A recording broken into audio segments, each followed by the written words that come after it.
Sai rồi. Giúp một bên chia trên chân gì. Không mà ăn cho ăn là có sai không đâu.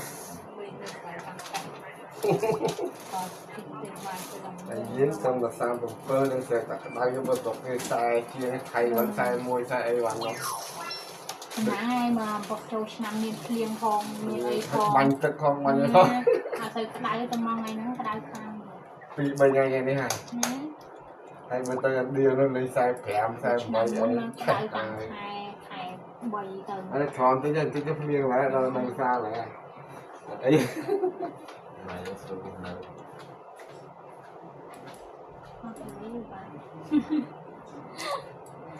Telurnya coba menang menang itu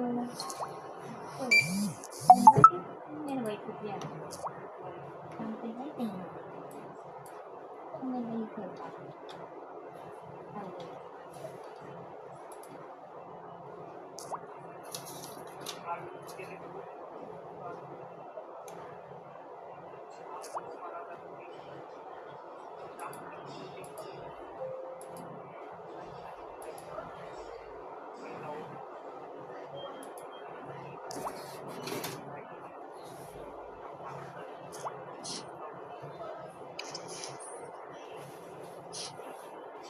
Các bạn xem là vô món không rồi.